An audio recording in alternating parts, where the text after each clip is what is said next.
Al aire. Muy buenas tardes a todas las personas que van ingresando a esta transmisión de Facebook Live. Hoy es sábado 10 de septiembre y Octubre. bueno, como todos los sábados, perdón, octubre, quiero decir, eh, quiero pues presentar a una gran invitada, como todos los sábados, ¿no? A las 2 de la tarde tenemos distintos invitados que nos vienen a conversar acerca de la psicología analítica. Hoy tengo una invitada muy especial que viene de Uruguay. Es la licenciada Teresita Domínguez.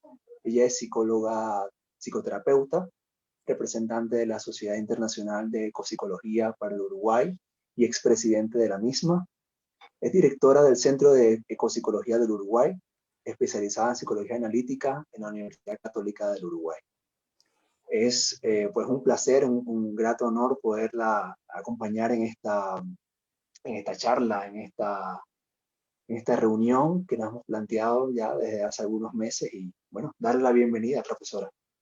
Muchas gracias, Jorge, y muchas gracias al Instituto Eleusis por esta invitación. La verdad, un gusto estar con ustedes y compartir así con mi querido Perú. Estoy extrañando, tengo muchas ganas de volver. Estuve allí en 4 ocasiones con la formación de ecopsicología, visitando Lima y visitando Tarapoto, la selva allí. Uf, qué bendición, muy lindo. Así que bueno, un poquito de saborear a Perú, aunque sea a la distancia en este momento. Así que gracias. Y voy a compartir pantalla, creo que estoy habilitada. Sí, estoy. Sí. Aquí estamos.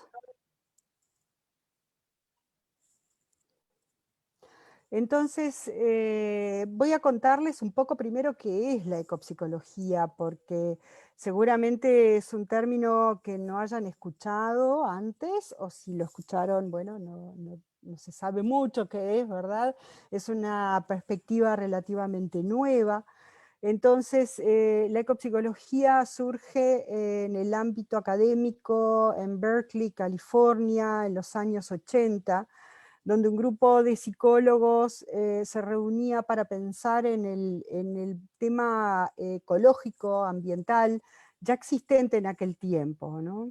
Entonces, de allí se acuña este término que nace, que se escribe por primera vez en un libro de Theodore Roszak, con un prólogo de Deepak Chopra, a partir de ahí empieza a nombrarse como disciplina. En este momento está inserta a nivel de carrera de grado, a nivel de materias, en distintos ámbitos universitarios de los Estados Unidos, de Italia, de Australia, Inglaterra, Brasil, Argentina, en fin, está ya inserta en todas partes del mundo. Y ustedes ven el logo de la Sociedad Internacional de Ecopsicología. Somos una organización sin fines de lucro que nuclea psicólogos y profesionales a quienes llamamos ecotuners, que se forman. Ecotuner quiere decir sintonizado ecopsicológicamente, que se forma, bueno, que nos nucleamos allí para formar una red de difusión y de formación en la ecopsicología y bueno, de potenciar los valores de la necesidad de que el ser humano se reúna con la naturaleza nuevamente. Entonces, para Theodore Roszak, quien es uno de nuestros principales referentes, es la síntesis de la psicología y la ecología, obviamente, y en la psicoterapia utilizamos principios de la ecología, ¿verdad? Allí no solamente trabajamos al aire libre, ¿verdad? Que sí, obviamente, es bien importante, ¿no? Pero también lo llevamos al consultorio. Entonces, y esto es así un desarrollo bien bonito. Y también para Theodor Rosa, que una de las cosas que él más rescata es nuestro vínculo emocional con el planeta, con la naturaleza, que tiene un término que proviene de Erich Fromm, que es biofilia, y que luego retoma un científico biólogo, Wilson, eh, quien estuvo desarrollando bastante este sentimiento, ¿verdad? Y observándolo en los lugares donde él trabajaba y en el ser humano en general.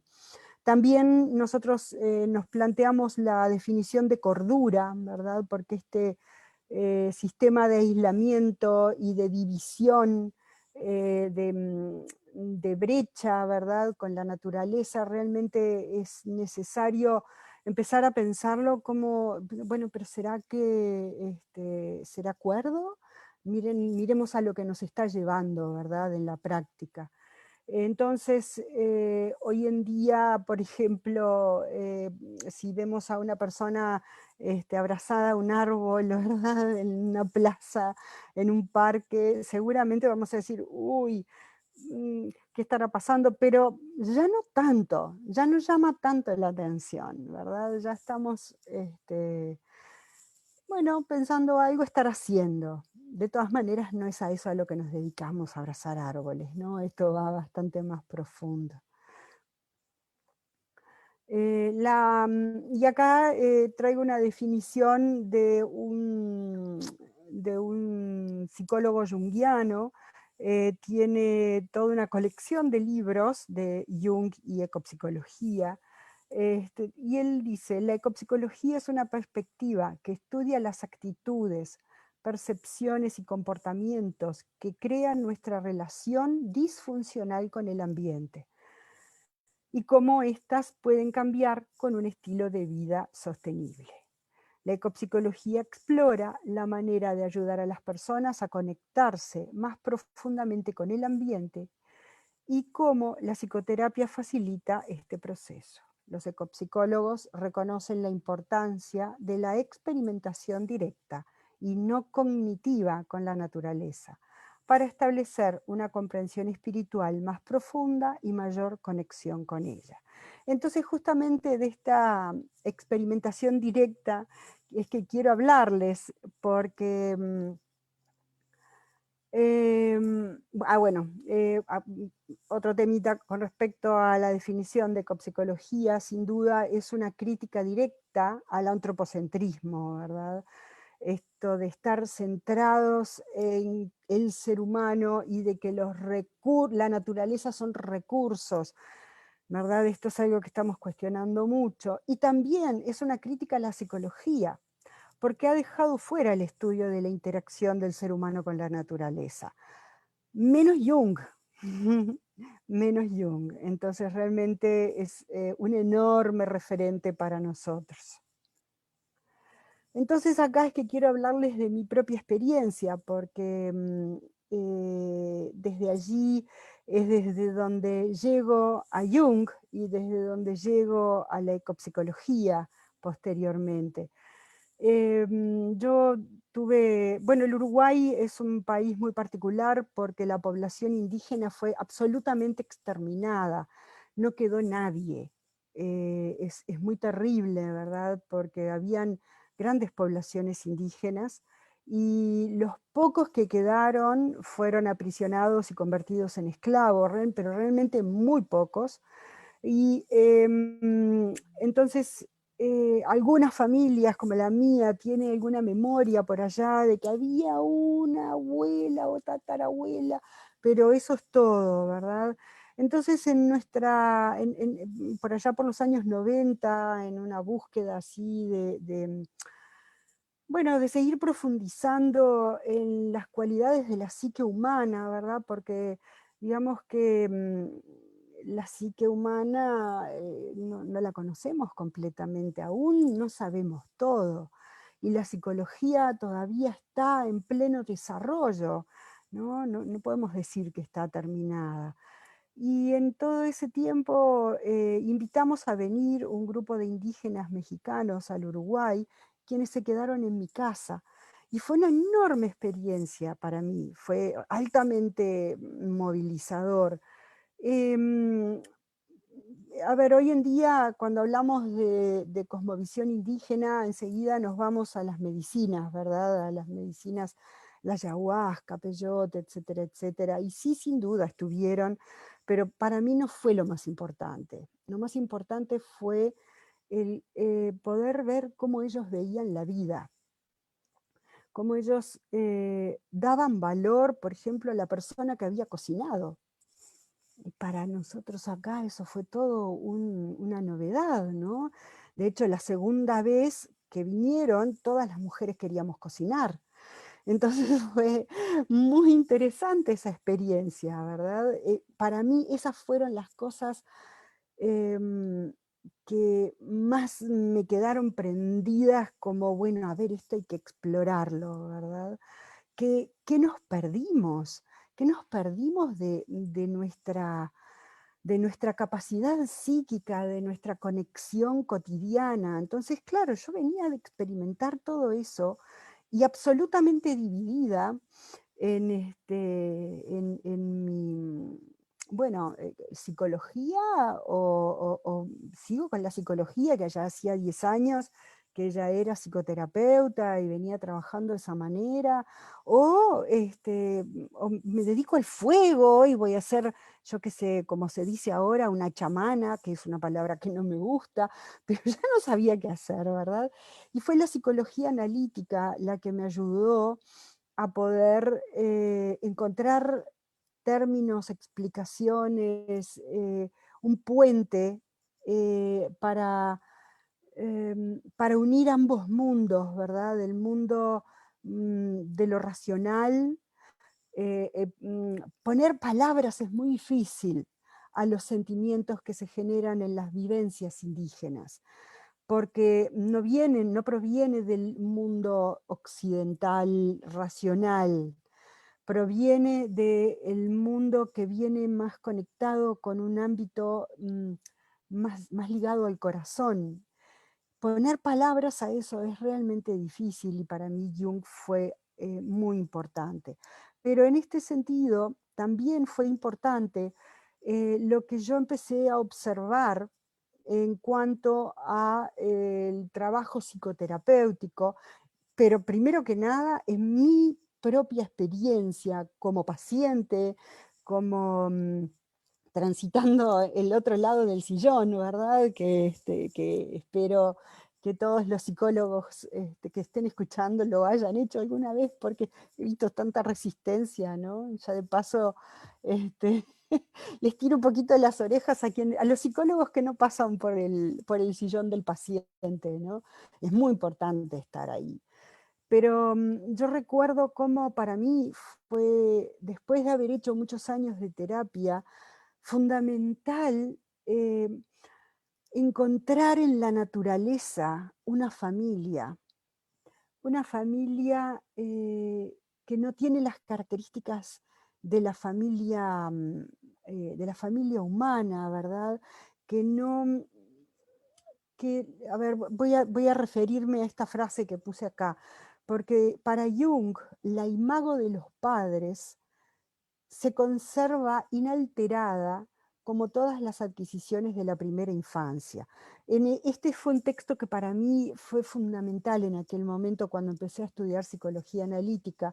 Es, ay, bueno, más adelante puse el texto, no recuerdo el título en este momento, pero es sobre la psicoterapia. Es Jung hablando acerca de la psicoterapia en particular y hablando en este caso sobre la transferencia. Entonces Jung lo que trae acá es que la imago de los padres durante el proceso psicoterapéutico se retira esa proyección del mundo, ¿verdad? Se retira de los padres, se retira de las demás personas, se retira y ya no se proyecta sobre los padres toda esta necesidad infantil. Pero de todas maneras, para Jung, el alma infantil no muere. El alma infantil permanece. Y tanto él como los antiguos, porque él, no sé si ustedes saben cuánto Jung investigó en las tradiciones ligadas a la naturaleza, porque Jung estuvo en Estados Unidos, ¿verdad? Estuvo conversando con indígenas, Jung estuvo en África, también aprendiendo de las personas de medicina de allí. Y esto es bien importante, porque por ahí nosotros conocemos como psicoterapeutas otra área de él, pero realmente yo me he enfocado mucho en observar este aspecto de la vida y del trabajo teórico de Jung.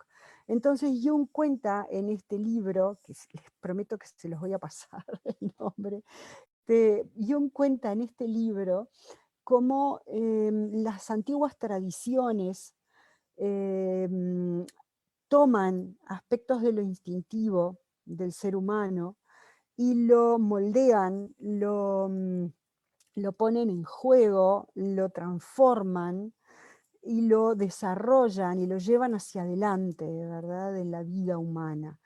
Esas tradiciones que se han perdido, ¿verdad?, porque hemos roto, el hombre occidental, la colonia ha roto las tradiciones de los habitantes originarios de América.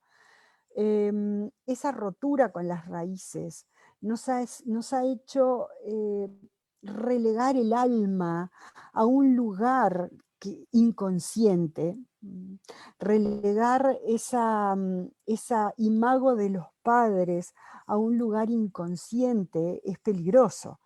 En realidad, Jung lo que ha hecho cuando trabajaba con personas que eran de origen católico, él cuando iba a terminar el proceso terapéutico con sus pacientes, si ellos eran católicos, derivaba a la persona nuevamente hacia la iglesia. ¿Por qué? Porque allí está la representación del padre y la representación de una madre, que luego la persona puede, en vez de vivirlo como una cuestión colectiva y de pertenencia nada más, llevar a un desarrollo más profundo. ¿Qué pasa hoy en día? Las religiones organizadas ya sabemos que bueno, pueden ser complejas y las tradiciones antiguas, las tradiciones vinculadas a la naturaleza, muchas veces también están perdidas. ¿Qué ocurre? Tenemos una, una bendición, y una bendición muy curiosa en este tiempo, que es que todos los seres humanos estamos preocupados por la ecología. Esto ha sido algo que nos está uniendo increíblemente, ¿verdad? A la mayoría hoy en día. Son muy pocas las personas que hoy en día niegan un problema ecológico. Todos lo estamos sintiendo, todos estamos dándonos cuenta de que algo grave está ocurriendo en nuestro planeta. Es solo mirar para la vereda y encontrar nylon y plásticos y deterioro, ¿verdad? Es muy visible.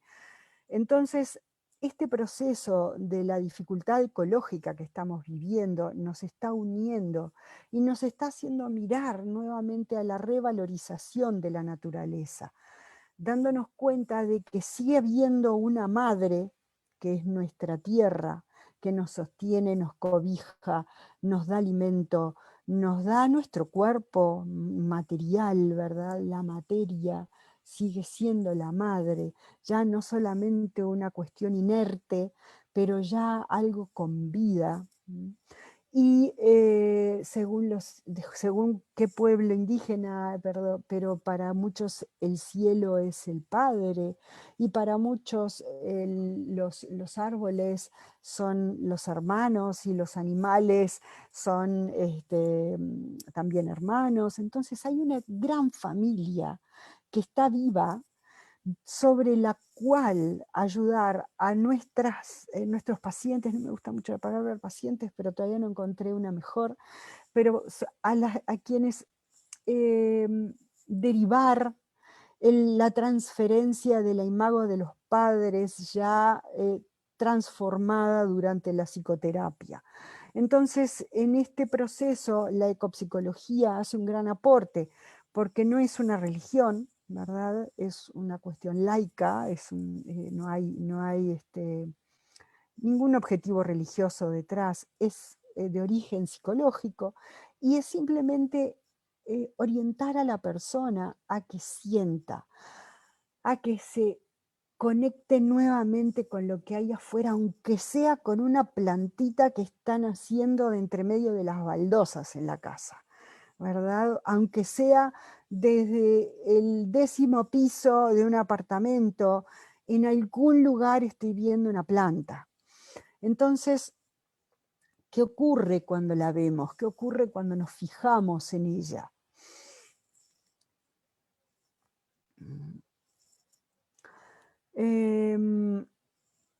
Entonces, bueno, acá está esta frase que decía, acá está el nombre del libro. El texto de Jung es La práctica de la psicoterapia. Y esta frase realmente a mí me parece así maravillosa. La vida instintiva se experimenta a través de los hábitos tradicionales. Las convicciones y las costumbres transmitidas por la tradición están profundamente arraigadas en los instintos. Si son perdidas, la conciencia se separa de los instintos. En consecuencia, la conciencia pierde sus raíces y el instinto, ahora sin expresión, retumba en el inconsciente, cuya energía se refuerza. Nada bueno ocurre de allí, ¿verdad? Entonces, es bien importante, ya que estoy hablando con Perú, que todavía tiene vivas esas tradiciones. ¡Ay, vayan! Vayan y recuerden. De hecho, en este momento está ocurriendo algo muy interesante porque en un congreso que hicimos en Uruguay, en un congreso de ecopsicología organizado acá en el Uruguay, invitamos al representante, al líder de la etnia guaraní en el Uruguay. En realidad él es brasilero y él trae las enseñanzas guaraníes acá al Uruguay. Es lo más cercano que tenemos a las tradiciones de nuestra tierra. Este hombre dio una conferencia maravillosa, y el representante de Brasil, de la ecopsicología en Brasil, que es un psicólogo que en este momento está haciendo la formación junguiana en Brasil, lo conoció y ahora la Asociación Junguiana de Brasil está invitando al líder guaraní a dar conferencias allí. Entonces, en Brasil esto está ocurriendo, entonces invito realmente al Instituto Eleusis a prestar atención, ya sé que lo hacen, pero a quienes nos escuchan, ¿no? A prestar atención. ¿Qué hay allí? ¿Qué hay en ese lugar? Los indígenas son quienes han sabido mantener una relación con la naturaleza mucho más sabia que nosotros los hombres y mujeres occidentales. Entonces, volviendo a Merritt, al libro de Merritt, son 4 libros que están muy, muy interesantes, Jung and Psychology. El inconsciente colectivo es el aspecto preconsciente de cosas en el nivel instintivo animal de la psique. Todo lo que comienza en la psique es una expresión de la naturaleza, de las cosas, de lo cual el ser humano es parte.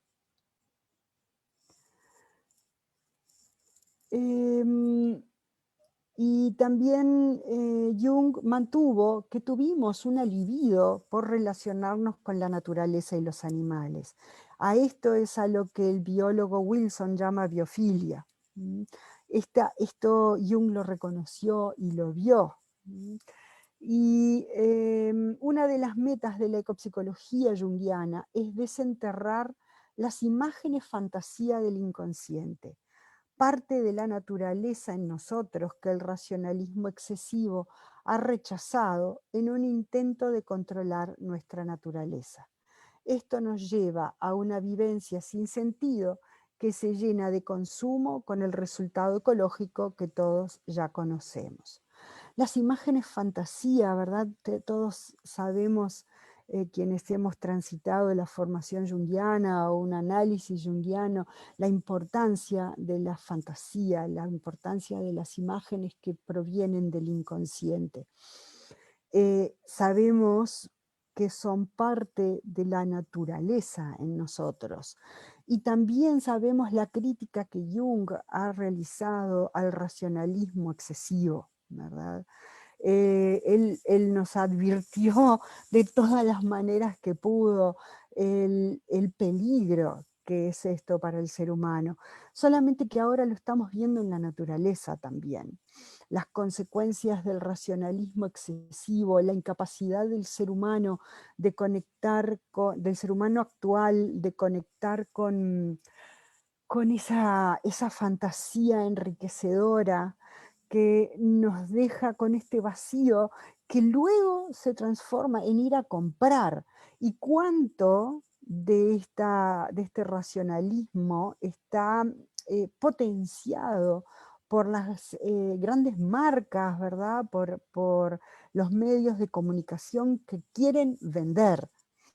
Entonces, cuánta manipulación estamos siendo objeto todavía para poder ser consumidores, ¿verdad? Y que esto, bueno, tenga el resultado ecológico que ya conocemos. Es muy simple verlo, ¿verdad? El resultado ecológico ligado, para quienes tenemos un poquito de conciencia, ligado a lo que estamos comprando. Les pregunto, no sé en Perú, pero me parece que en Perú está ocurriendo más o menos lo mismo. ¿Cómo está haciendo ir a comprar al supermercado? ¿Pueden comprar en el supermercado algo que no esté empaquetado en plástico? Es abrumador lo que está ocurriendo. Acá en Uruguay cada vez menos, hasta las hortalizas, las verduras vienen empaquetadas en plástico, que no tiene ningún sentido, ¿verdad? ¿Para qué? Para hacer más rápido el consumo, para poder ir a dónde, ¿verdad? Para tener más tiempo, para correr en dónde. ¿Y para qué? Porque cada vez está la vida más vacía. Entonces quiero acá dejarles algunas frases de Jung vinculadas a la naturaleza. La vida natural es la nutritiva tierra del alma. No hay ni que explicar, ¿verdad? La naturaleza no es solo materia, también es espíritu. La tierra tiene un alma, lo dijo Jung mucho antes que Lovelock en su teoría Gaia. Estoy totalmente comprometido con la idea de que la existencia humana debería estar enraizada en la tierra. Quien está enraizado en la tierra perdura. La naturaleza no debe ganar el juego, pero tampoco lo debe perder. Y esta frase me parece de las más bellas. A veces me siento extendido sobre el paisaje y dentro de las cosas, viviendo en cada árbol, en el movimiento de las olas, en las nubes y en los animales que vienen y van, en la procesión de las estaciones. Y obviamente que viviendo en un lugar así, es imposible que eso no ocurriera, ¿verdad? ¿Por qué habrá elegido Jung este lugar para vivir? ¿Por qué la naturaleza, no? ¿Qué lo habrá llevado allí?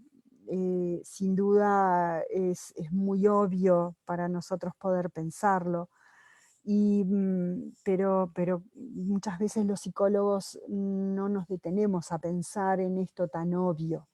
La importancia que Jung le dio a la naturaleza, la estamos viendo nosotros como fuerza de contacto con las personas, como fuerza de transformación para las personas que hoy en día nos vienen a pedir ayuda. Podemos ver esta fuerza transformadora de la naturaleza y podemos ver la importancia de que el ser humano sea recíproco con la naturaleza, porque realmente urge que lo hagamos. Hasta ahí mi presentación, no tengo ni idea cómo estoy de tiempo, pero bueno, acá estoy con las preguntas. Excelente, excelente, profesora, muy, muy claro, ¿no? Y eso que decía al principio me llamó mucho la atención. Realmente este enfoque de la ecopsicología es muy nuevo y poco conocido, ¿no? Mm. Entonces, eh, se nos hace quizás extraño, ¿no? Que esto pudiera tener relación con la psicología junguiana. Ahora, entendiendo cómo fue la vida de Jung, entendiendo que fue un hombre que tuvo un contacto inmenso con la naturaleza, ¿no? Cuenta, por ejemplo, en una entrevista que le hicieron a un nieto de Jung, ¿no? Que él recuerda que una vez en el lago de Bollingen, ¿no? De su casa de Bollingen, un pajarito se le quedó, digamos, reposando sobre su cabeza, ¿no? Y ahí se mantuvo el pajarito durante largo rato y uno que hacía era, bueno, reírse y continuar con lo que hacía, ¿no? Entonces, para el sobrino de Jung, esto tenía mucha relación con aspectos de la naturaleza que estaban, ¿no? Estaban siendo de alguna manera reflejados en la vida de Jung. Entonces esto habla mucho de esa conexión, ¿no? Con la naturaleza que tiene este autor. Y la pregunta que yo me hacía, entonces, ¿la ecopsicología tiene sus raíces profundas en la psicología junguiana? Sí, ¿Usted qué opina? sí, sí, claro que lo tiene. Tiene, en realidad, la ecopsicología toma muchos marcos teóricos, pero principalmente, uno de los principales es la psicología junguiana. Toma también de la filosofía de ecología profunda, ¿verdad? Toma también, bueno, de la psicología humanista, por supuesto, ¿verdad? Pero Jung es un enorme referente. Ahora me quedé pensando, ¿no? En esta imagen de Jung con el pajarito en su cabeza. eh, ¿qué, qué estado de conexión tendría que tener él para que esto ocurriera, ¿verdad? Porque imaginémonos cualquiera de nosotros, ¿no? Lo primero que haríamos es saltar, ¿verdad? Sí, ¡Ah! Ya por el solo entusiasmo o por los nervios, ¿verdad? O el susto en esta em, potente vivencia de hiperestimulación que vivimos en las ciudades, ¿no? En donde cualquier estímulo es una alerta, ¿no? ¿Cómo tiene que estar viviendo alguien para que eso ocurra y que se prolongue un rato hasta que el pajarito lo decida, ¿verdad? Qué profunda conexión interna y capacidad de autocontrol o de autorrevisión de su propia capacidad de sentir, ¿verdad? Debe haber sido un ser humano hermosísimo. sí, sí, Sí. definitivamente, bueno, desde el instituto lo admiramos muchísimo, ¿no? Y realmente, bueno, tomamos su vida como ejemplo, ¿no? En muchos sentidos, desde el punto de vista profesional y desde el punto de vista personal también. Otra cosa que me llamó mucho la atención de lo que dijiste, ¿no? De esta desconexión del hombre con la naturaleza. Y había una definición que diste de un psicólogo junguiano que comentaba que esta conexión no debía realizarse de manera racional. Entonces yo me preguntaba acerca del vínculo que existe entonces entre los tipos psicológicos y esta conexión con la naturaleza. Qué Entonces, por tema. ejemplo, ¿cómo sería esta conexión desde un punto de vista, desde una persona cuya función principal es el pensamiento, por ejemplo? Es difícil que se acerque a la ecopsicología. Quizás, quizás se acerque más al aspecto teórico, ¿verdad? Que también es válido y también es muy importante, porque también es necesario construir desde allí. también es necesario que las palabras correctas ocurran.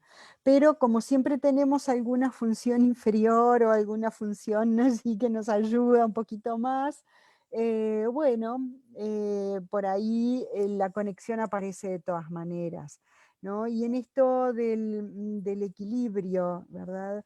Em, quizás sea importante que las personas que se acercan desde una función pensamiento eh, también se habiliten a sí mismos a no vivir como tan peligrosas las otras, ¿verdad?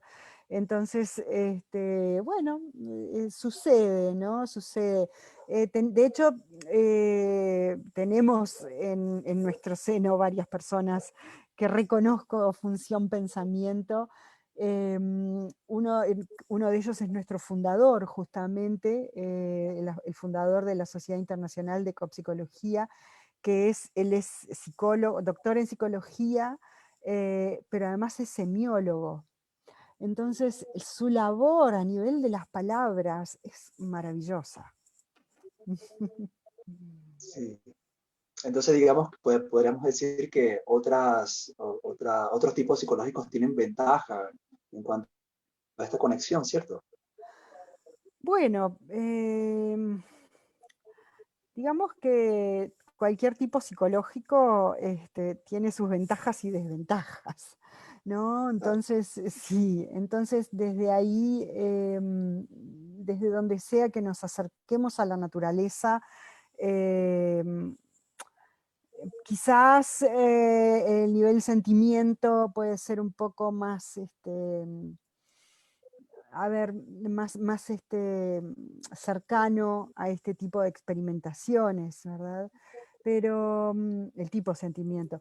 Pero, pero ocurren cosas maravillosas, porque quien es más bien tipo sensación, eh, pocas veces se acerca a miradas de este tipo, ¿no? Como a la naturaleza en particular va a correr, ¿no? O hay actividades como más, más orientadas a una cuestión práctica, ¿no? Entonces, bueno, justamente tenemos una investigación realizada por nuestra representante sudafricana, que ella liga bastante este tipo de personas, los públicos, ¿verdad? Y quiénes son los que se acercan. En realidad, quienes más se acercan a este tipo de desarrollos ya tienen una sensibilidad desarrollada en otras áreas. Claro. Bueno, entiendo también que el enfoque, la terapia en sí con la naturaleza, puede ayudar a un tipo de pensamiento, ¿no? A desarrollar esa función inferior, ¿no? Entonces, eh, creo que si bien cuesta un poco el acercarse, cuando lo hace es un aporte valioso, ¿no? Que obtiene para su desarrollo psicológico. Sin duda. Ahora, eh, eso que comentabas acerca de la desconexión del hombre con la naturaleza, que ya lo decía Jung, ¿no? En sus textos, en base a tu experiencia, ¿qué crees que ha sucedido, ¿no? Para que el hombre y la mujer se desconecten de esta naturaleza y puedan, pues obtener Sí, aportes de él.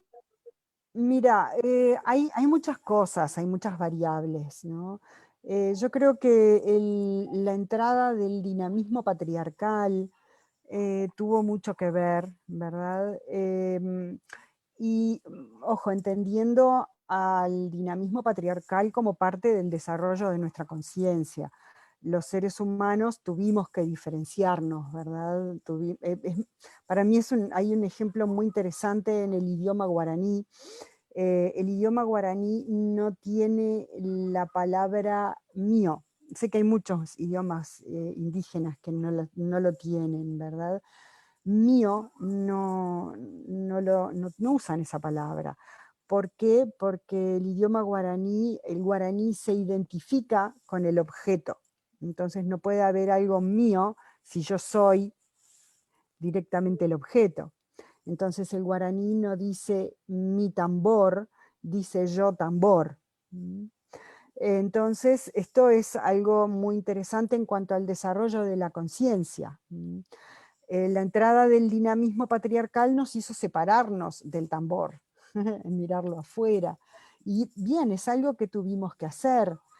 Esto tiene costos, obviamente, porque lo que no soy yo, bueno, simplemente puedo votarlo, ¿verdad? Puedo no prestarle atención.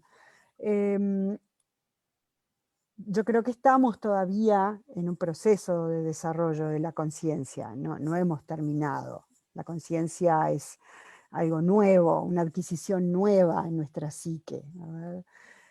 Obviamente y lamentablemente la fuerza de la psicología no se ha dedicado solamente al desarrollo del bienestar de las personas, sino que ha utilizado sus conocimientos para manipularnos mejor.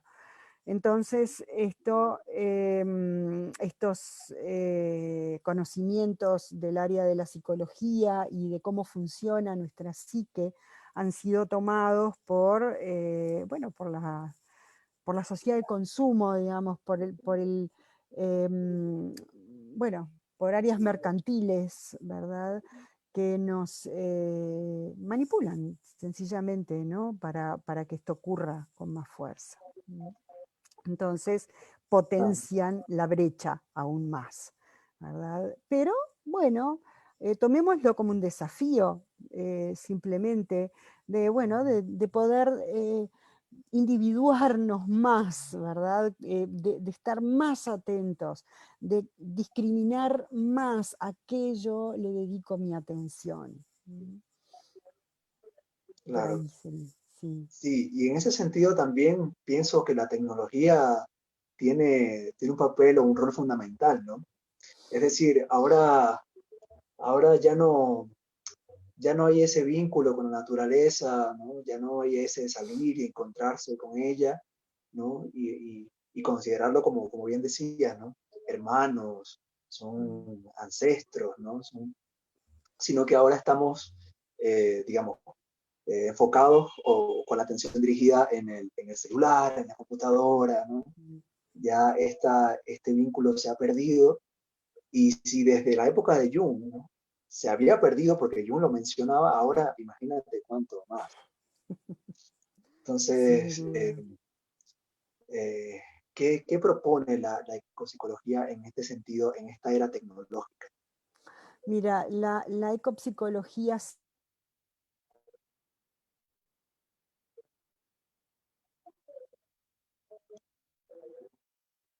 nada. De hecho, gracias a la ciencia estamos nosotros dos conversando hoy, y todas las personas que nos están observando y que están escuchando esta charla.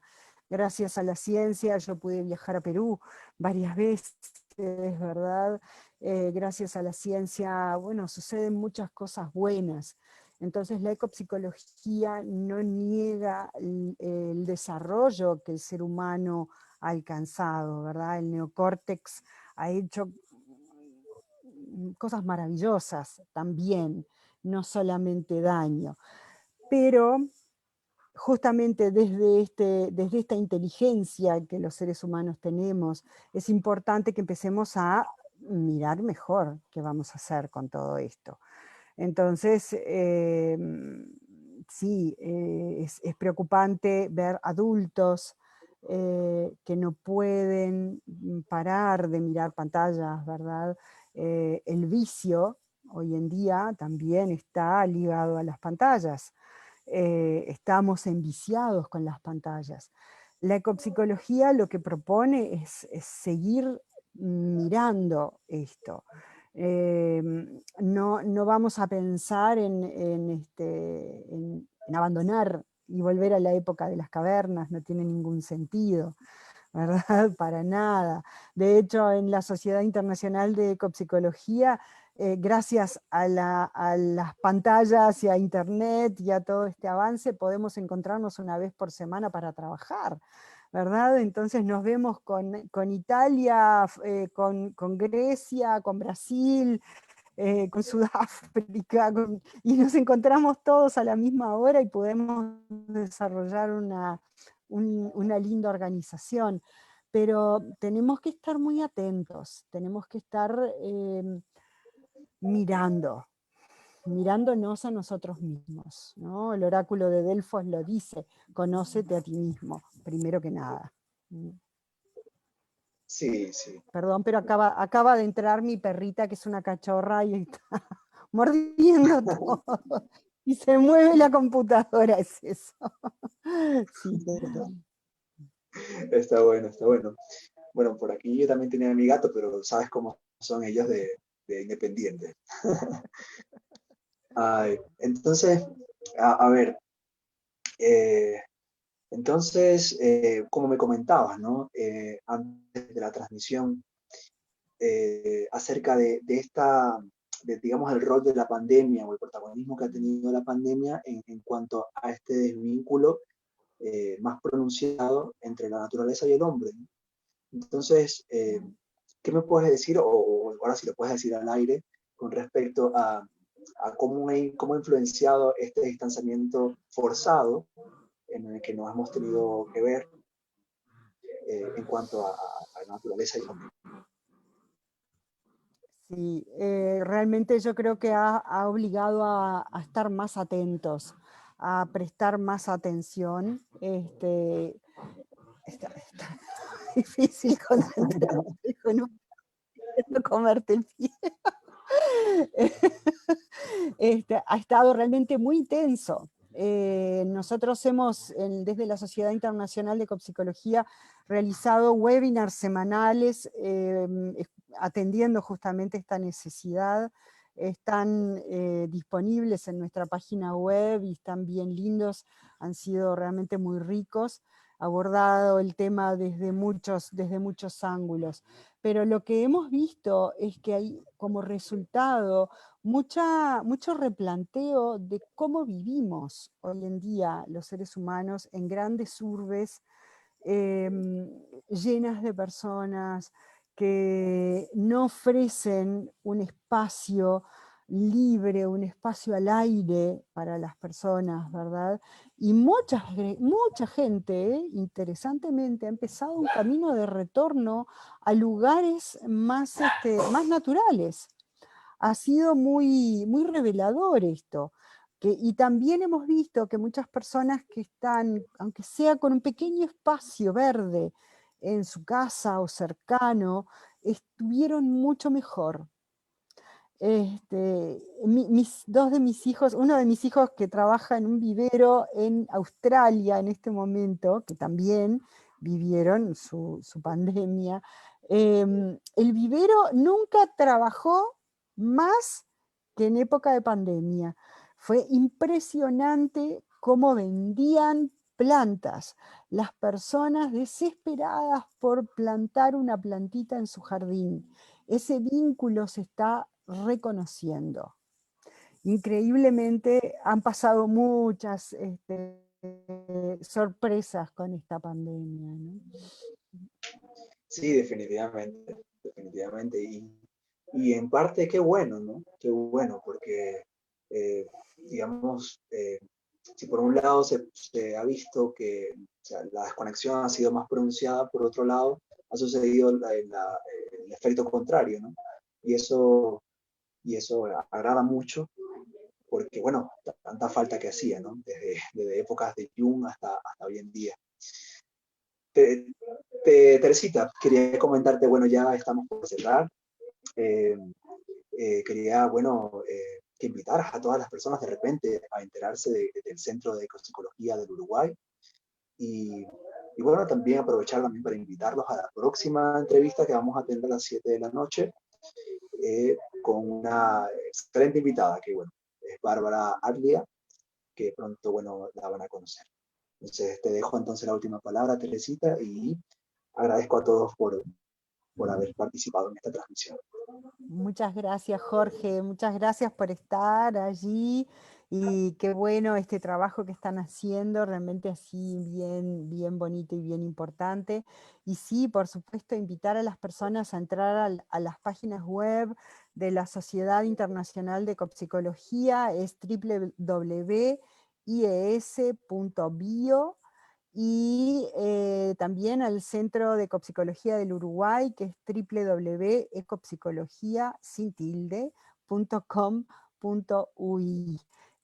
Los esperamos, y también contarles que, bueno, que si la vida de viajes retorna, pronto andaremos por Perú otra vez, dando la formación allí, de forma intensiva. Así que muchas gracias, un abrazo enorme desde acá, desde Uruguay, desde el sur, a mi querido Perú. Gracias, Jorge, y un abrazo a todos allí.